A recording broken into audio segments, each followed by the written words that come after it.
Hi there, my name is Mike, and I recently started my own MMA blog at clutchmma.blogspot.com. There you will find my rankings the Monday after a UFC event and other assorted content. This is my very first piece of work. I'm going to be breaking down the main event of UFC on FX8, Vitor Belfort versus Luke Rockhold, so let me dive right into it. Striking. Belfort has a clear speed and power advantage. He has 15 wins by knockout, many in the very first round. He's won a professional boxing match. He has a blue belt in Shotokan. Rockhold didn't start learning how to strike until he was 22. That's not to say he's a bad striker. He's becoming more and more fluid with his strikes in each fight, and he throws his strikes with confidence. But he hasn't shown that he has a huge arsenal of strikes. It's mainly just been basic kickboxing out of him. Belfort isn't exactly a diverse striker either. His bread and butter is boxing, but he has shown knockout power with kicks and knees before. Rockhold's footwork is a little more polished, and I think Belfort does a better job of his head movement. I'm going to have to give the advantage to Vitor Belfort here. Wrestling. Rockhold started wrestling in middle school, kept wrestling in high school, and started to wrestle at college before he gave the sport up. Not great credentials, but compared to Belfort, it's a wealth of experience. Belfort doesn't have a wrestling background, and takedown defense has always been his Achilles heel. Rockhold hasn't been very assertive with his takedown attempts, but has shown good takedown defense. So this one goes to Luke Rockhold. Brazilian Jiu-Jitsu. Belfort is a black belt, Rockhold is a brown belt. Rockhold has twice taken home gold at the International Brazilian Jiu-Jitsu Federation. Belfort took home bronze at the ADCC World Championships. Rockhold has won 5 fights by choke or taking a limb in his young career. Belfort only has 3 submissions, but has always shown a dangerous guard and is rarely ever looking to take the fight to the mat in the first place. I think that this one is a wash. Cardio. Belfort has a reputation for fading early in fights, and Rockhold looked fresh going 25 minutes against Jacare and Kennedy.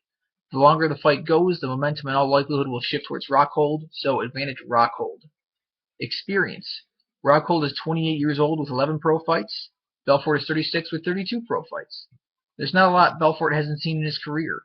In terms of handling the spotlight, Belfort has been headlining UFC cards for quite some time, and has been in a number of other high-profile fights.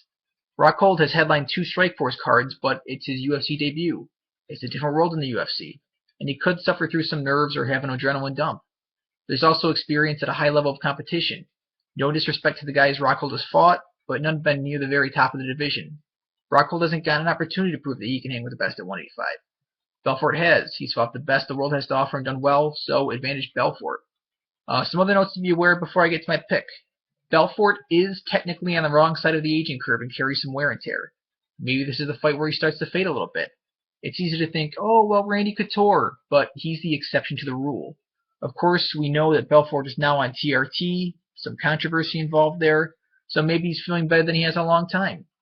Rockhold is 28 and should be in the prime of his career, but he has missed a significant amount of time already in his career pulling out a fight due to a series of injuries. Hopefully he's 100% on Saturday. Belfort has been active as of late. This will be his 3rd fight in just under 8 months. For Rockhold, it's a 10-month layoff. Rockhold has a 3-inch height and reach advantage. Not huge, but if utilized correctly, it's always a nice asset, and he has done a good job of gauging distance in his Strikeforce fights. Both fighters are southpaws. Hopefully they have the sparring partners necessary to prepare properly, because normally they are up against orthodox fighters. Finally, the fight is in Brazil, Belfort's home country. He should feel at ease, while Rockhold might have a tough time with travel adjustments. So, in conclusion, the odds in this fight are very close and for good reason. I don't advocate betting on this fight at all, not straight up or on any props. However, if you want to take your chances, you can hedge your bets on Belfort winning the fight by knockout and the fight going to decision, but the profit margin isn't great. For fantasy leagues that ask you to wager confidence, don't place a huge emphasis on this fight. There's a number of ways this fight could play out. If they fought each other 10 times, I think we could see 10 different fights. A pick does have to be made, though. It's a tough call, but I'm going with my gut.